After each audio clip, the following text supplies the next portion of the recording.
ಮಾಟ ಮಂತ್ರ black magic. ಯಾರೋ ಒಬ್ರು ಒಂದ್ 3 ನಿಂಬೆ ಹಣ್ಣು ಇಟ್ಟು ಹೋಗ್ಬಿಟ್ಟಿರ್ತಾರೆ, ರಕ್ತನೋ ಇದ್ ಮಾಡಿರ್ತಾರೆ. ಈಗ ಸಡನ್ ಆಗಿ ನಿಮ್ ಮನೆ ಮುಂದೆ ಯಾರಾದ್ರೂ ಈ ತರದ ನಿಂಬೆ ಹಣ್ಣು ಇಟ್ಟು ಅಂತ ಟೈಮಲ್ಲಿ ಏನ್ ಮಾಡ್ಬೇಕು? ಆಮೇಲೆ ನೋಡಿ, ಯಾವಾಗ್ಲೂ ಜಾಸ್ತಿ ಮಾಡಿಸೋದು ನಿಮ್ ಹತ್ರದಲ್ಲಿರೋರೇನೆ ನಿಮ್ಮ ಏಳಿಗೆನ ತಡ್ಕೊಳಕ್ಕಾಗದೆ ಇರೋರು ಮಾಡಿಸ್ತಾರೆ. ಇನ್ನೊಂದು, ಯಾರೋ ಮಾಡಿಸಿ ಬಿಸಾಕ್ ಹೋಗಿರೋದನ್ನ ಅಚಾನಕ್ ಆಗಿ ನೀವು ಕಾಲಲ್ಲಿ ತುಳಿಯೋದು. ತಾಂತ್ರಿಕ ವಿದ್ಯೆಗಳಲ್ಲಿ, ಅದರಲ್ಲೂ ಎಸ್ಪೆಷಲಿ ಕ್ಷುದ್ರ ವಿದ್ಯೆ ಆಗಿರ್ಲಿ, ವಾಮಾಚಾರ ಆಗಿರ್ಲಿ, ಖಂಡಿತ ಇದ್ದೇ ಇದೆ. ಇದೇ ರೀತಿ ದೊಡ್ಡ ಮಟ್ಟದಲ್ಲಿ ಮಾರಣ, ಮೋಹನ, ಉಚ್ಚಾಟನ, ಸ್ತಂಭನ ಮಾಡ್ತಾರಲ್ಲ, ನಾನು ಅದೇ ಮಾರಣ ವಿದ್ಯೆ ಯಾಕೆ ಕಲಿತೀರಾ ನೀವು ಅಂತ ನಾನು ಎಲ್ಲರನ್ನೂ ಕೇಳ್ತೀನಿ. ಯಾಕೆಂದ್ರೆ ಒಬ್ಬ ಮನುಷ್ಯನ್ ಸಾಯಿಸ್ಲೇಬೇಕಲ್ಲ. ನಂಗೆ ತಲೆನೋವು ಬರುತ್ತೆ, ಬಿದೋಗ್ತೀನಿ, ವಾಮಿಟ್ ಆಗುತ್ತಾ ಇರುತ್ತೆ, ಅಥವಾ ಏನೋ ಊಟದಲ್ಲಿ ಬೆರೆಸಿ ಕೊಟ್ಟಿರ್ತಾರೆ, ಅಥವಾ ಯಾರ್ದೋ ಮನೆಗೆ ಬಂದಿದ್ರೆ ಅವ್ರ ಚಿಕ್ಕಮ್ಮ ದೊಡ್ಡಮ್ಮ ಅಂದ್ರೇನೆ ಫೋಟೋ ಹಿಂದೆ ಏನೋ ಒಂದು ಅಂಟಿಸ್ಬಿಟ್ಟು ಹೋಗಿರ್ತಾರೆ, ಅಡುಗೆ ಡಬ್ಬಿನಲ್ಲಿ ಹಿಂಗೆ ಹಾಕ್ಬಿಟ್ಟು ಹೊರಟೋಗ್ಬಿಟ್ಟಿರ್ತಾರೆ. The safest way to protect yourself ಅಂದರೆ ಕರಂಗುಲಿ ಮಾಲ ಹಾಕೋದು. ಎನರ್ಜಿನ ಸಕ್ ಮಾಡ್ಕೊಳುತ್ತೆ, ಅಂದ್ರೆ ನಿಮ್ಮನ್ನ ಪ್ರೊಟೆಕ್ಟ್ ಮಾಡುತ್ತೆ. ಈಗ ನನ್ನ ಹತ್ರ ಏನೋ ಬರ್ತಿದೆ ಅಂದ್ರೆ ಹಿಂಗ್ ಬಾಗಲ್ ತರ ನಿಂತ್ಕೊಳ್ಳುತ್ತೆ. ನೀನು ಬೇರೆಯವ್ರಿಗೆ ಕೆಡಕನ್ನ ಬಯಸ್ದಿದ್ದೆ ಅಂತ ಇಟ್ಕೊಳ್ಳಿ, ನೀನು ಕೆಡಕನ್ನ ಬಯಸಿದಾಗ ಅದು ನಿನಗೆ ತಿರುಗಿಸುತ್ತೆ.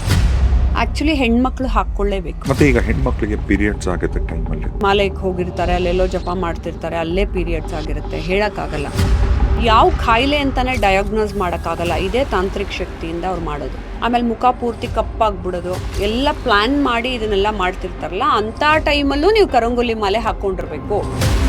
ಬ್ಲಾಕ್ ಮ್ಯಾಜಿಕ್ ಆಗಿದ್ರೆ ಅಂತ ವ್ಯಕ್ತಿ ಮುಖ ನೋಡ್ತಿದ್ದಂಗೆ ಹೇಳ್ಬೋದಲ್ಲರು. ತುಂಬಾ ಜನರಿಗೆ ಪಾಪ ಹಂಗ್ ಮಾಡಿ ಇಟ್ಬಿಟ್ಟಿರ್ತಾರೆ. ನೀನು ಅಟ್ಯಾಕೇ ಮಾಡಬೇಡ ಅಂದ್ರೆ ಜಗತ್ತಲ್ಲಿ ಆಗಲ್ಲ, ಬಂದೇ ಬರುತ್ತೆ ಎಲ್ಲ ನೆಗೆಟಿವ್ ಎನರ್ಜಿ. ಕತ್ತಲ್ ರುದ್ರಾಕ್ಷನು ಅದು ಕಟ್ಟಾಗಿರುತ್ತೆ, ಕಟ್ಟಾಗ್ಬಿಡತ್ತೆ ರೂಪದಿ ಅಲ್ವಾ. ಸ್ಪೆಷಲಿ ನೀವು ಎಲ್ಲೋ ಸಫೈರ್, ರಾಹು ದೆಸೆ ಇರೋರು ಎಲ್ಲೋ ಸಫೈರ್ ಏನಾರ ಗುರುದ್ ಹಾಕೊಳಕ್ ಹೋಗ್ತೀರಾ ಅಥವಾ ಎಲ್ಲೋದೇನೋ ಹಾಕೊಳ್ತೀರಾ, ನಿಂಗೆ ಕಟ್ಟಾಗಿ ಬಿದೋಗೋದು. ಈ ರಾಹು ನಿಮ್ಮನ್ನ ಬಿಡಲ್ಲ.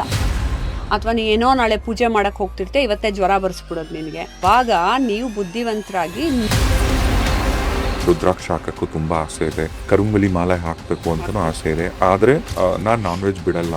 ಅದಕ್ಕೂ ಇದಕ್ಕೂ ಸಂಬಂಧ ಇಲ್ಲ. ಶಿವ ಸ್ಮಶಾನವಾಸಿ, ಅವನು ಎಲ್ಲಿ ಬೇಕಾದ್ರೂ ಇರ್ತಾನೆ. ಅವ್ರು ಏನ್ ಮಾಡಿದ್ರು ಆ ಕಷ್ಟದಿಂದ ಹೊರಗೆ ಬರಕ್ಕಾಗಲ್ಲ. ಇವ್ರ ಹತ್ರ ದುಡ್ಡು ತಗೊಂಡು ಇವ್ರಿಗೆ ಸಾಲ ತೀರ್ಸು, ಇವ್ರ ಹತ್ರ ದುಡ್ಡು ತಗೊಂಡು ಅವ್ರಿಗೆ ತೀರ್ಸು, ನೀ ಕೆಲಸನೇ ಮಾಡಲ್ಲ. ದಿಸ್ ಇಸ್ ವೇರ್ ಮಂಗಳಾಗೂ ಶನಿಗೂ ಕಿತ್ತಾಟ ನಡೀತಿರುತ್ತೆ. ಇಬ್ರಲ್ಲಿ ಯಾರು ನಾವು ಗೆಲ್ತೀವಿ ಅಂತ ಹೇಳಿದ್ರೆ ಶನಿ ಫೈನಲಿ ಪಾಠ ಕಲಿಸ್ತಾನೆ. ನೀನ್ ಬೀದಿಲಿ ಬಿದ್ದಿರಕ್ಕೆ ಲಾಯಕ್ಕು, ನೀನ್ ಬೀದಿಲೇ ಬಿದ್ದಿರ್ತೀನಿ. ಕರುಂಗಲಿ ಮಾಲನ ಹಾಕೊಂಡು ಗಂಡ ಹೆಂಡತಿ ಸೇರಿದಂತ ಟೈಮಲ್ಲಿ ಕೆಲವೊಂದ್ಸರಿ ಗೊತ್ತಿಲ್ಲದೆ ಕೆಲವರು ಸ್ನಾನ ಮಾಡ್ಬಿಡ್ತಾರೆ, ಅದನ್ನೆಲ್ಲ ಹಾಕೊಂಡು ಆಮೇಲೆ ಮತ್ತೆ ಇದೇ ಮಾಲೆನ ಹೀಲ್ ಮಾಡ್ಕೊಬೋದಾ? ಅಥವಾ ಯಾಕೆ ನೀವು ಹಾಕೋಬೇಡಿ ಅಂತಾರೆ ಅಂದ್ರೆ,